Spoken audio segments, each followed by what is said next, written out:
once again go back to a very simple theory. What are thoughts? Okay, you go to the yogis will tell you they are samskaras.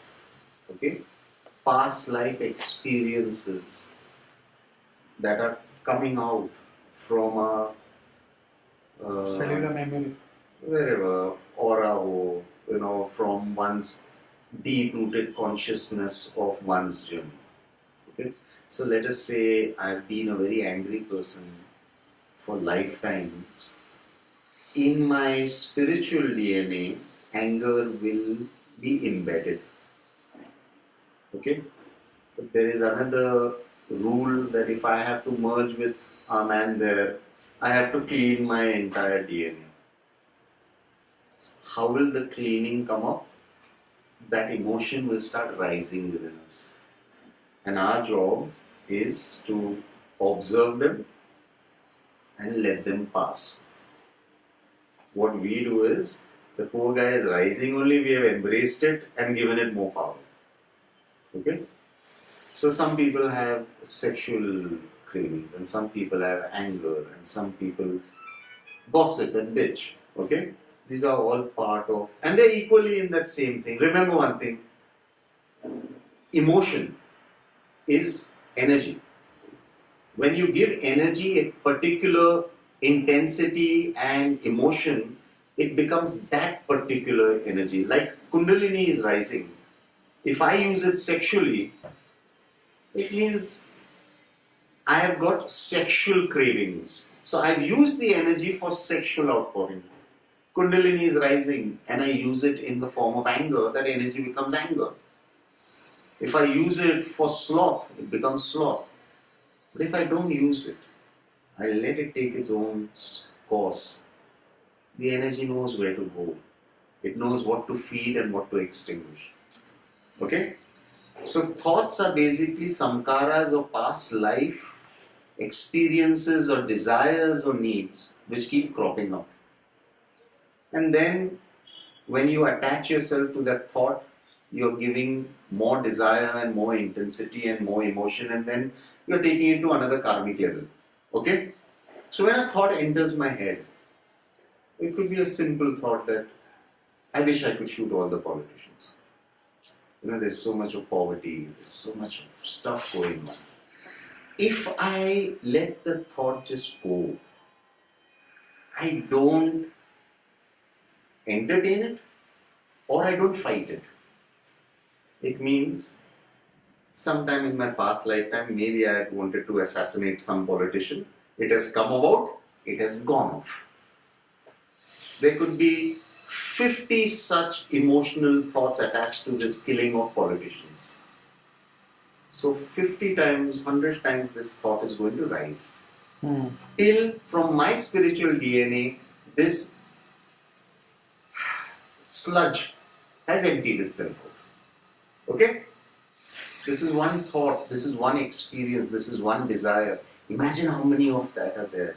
So they will, and when you meditate, when you pray, these things come out more because prayers, meditation are meant to cleanse you. So there'll be a lot of people who will come and say, no, yeah, I'm doing this meditation and I am getting more angry. Or I am getting more horny. Two things come about. Why? These are the two most raw emotions. We have carried this emotion since we have been animals. Sex and hunger and anger. So when you pray, meditate and all, there's cleansing going on, so they're rising, rising, rising.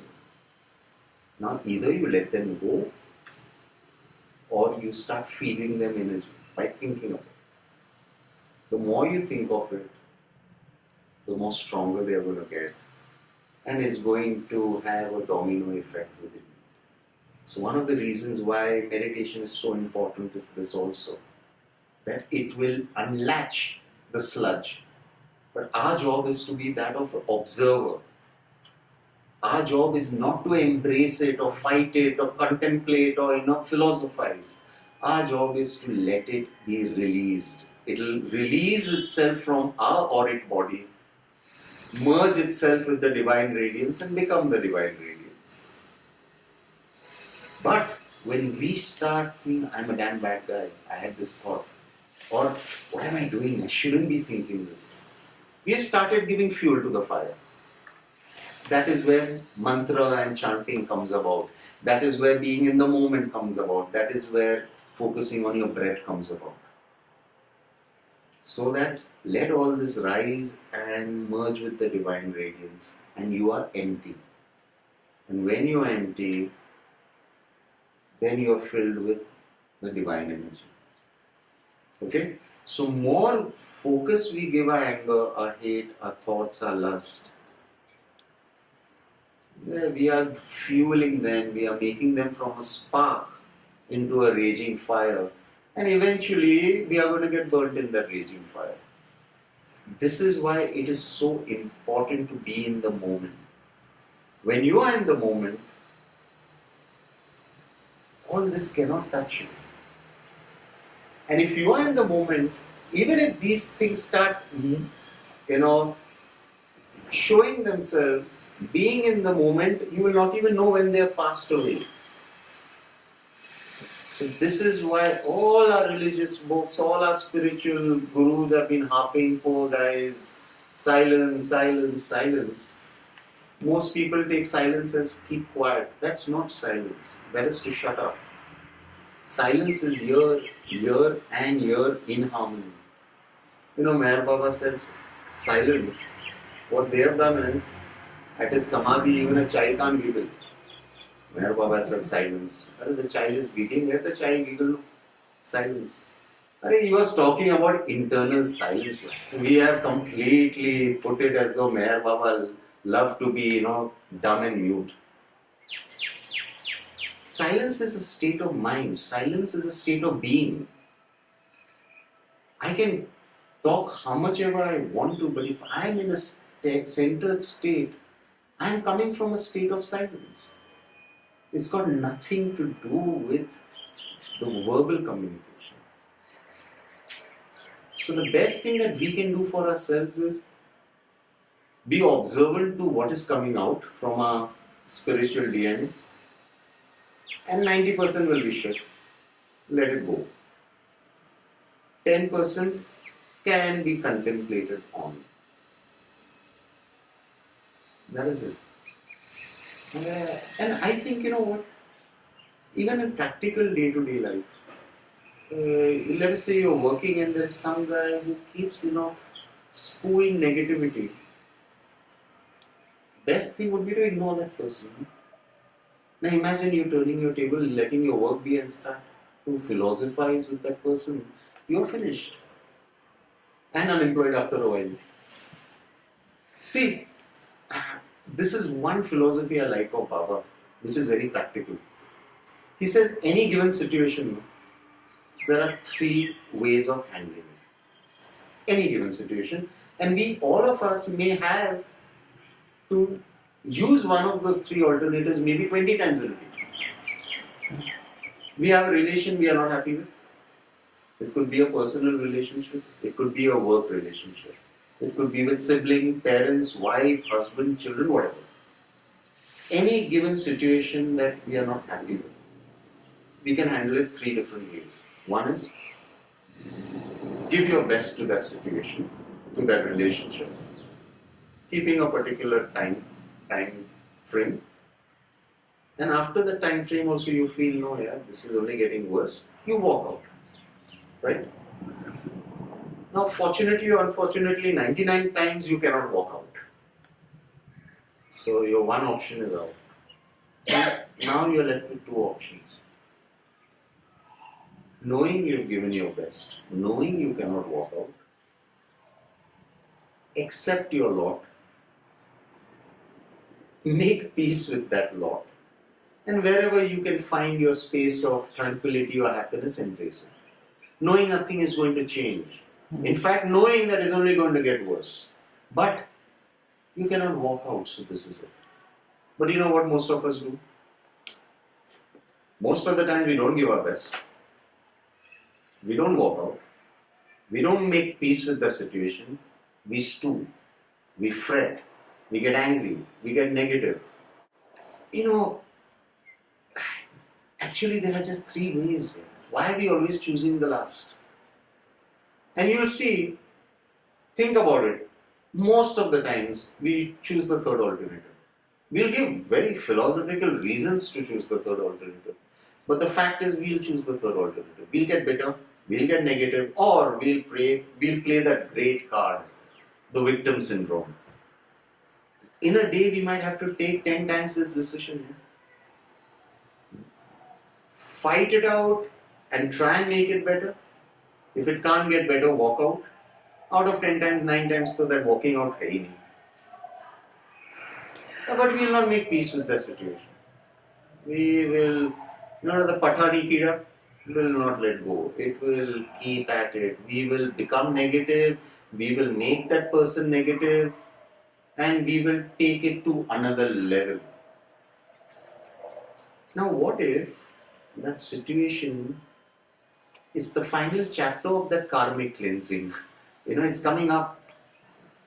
Now, instead of letting it go, we have started fueling it. And the master is scratching me and saying,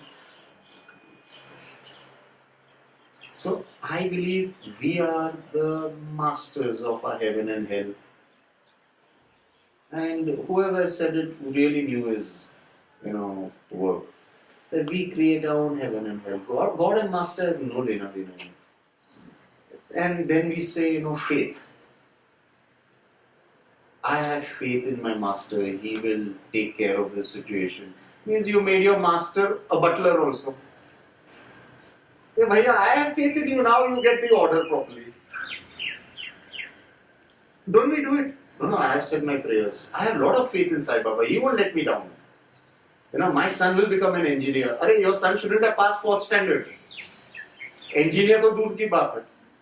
No, I have faith in Sai Baba. So because you have faith in Baba, Baba has to oblige you.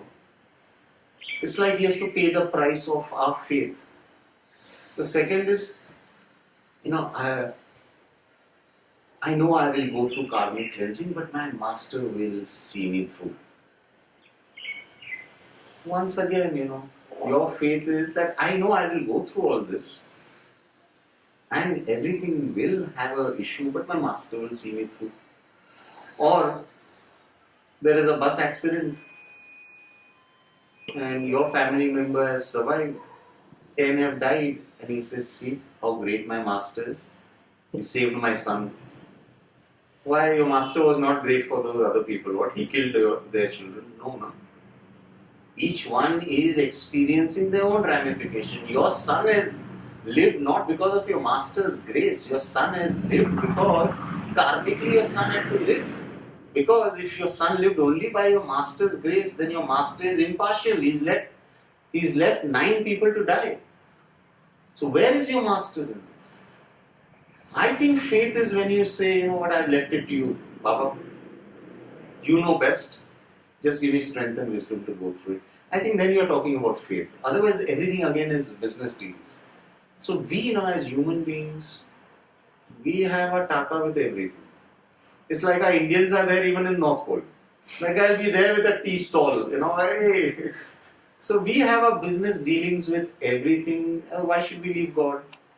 So we have included God, which is our final, share, lena dena. I have faith in you, now you bloody well don't let me down.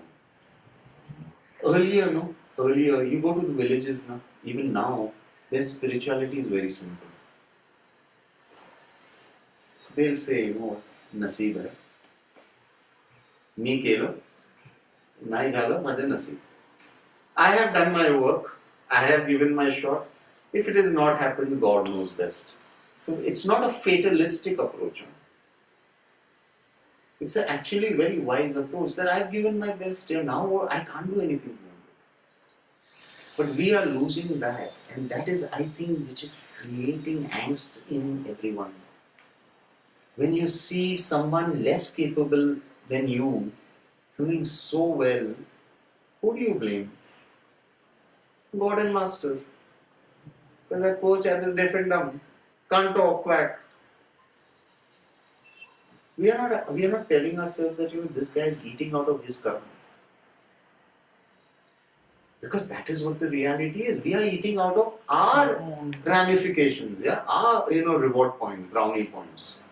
Okay, Jai Baba.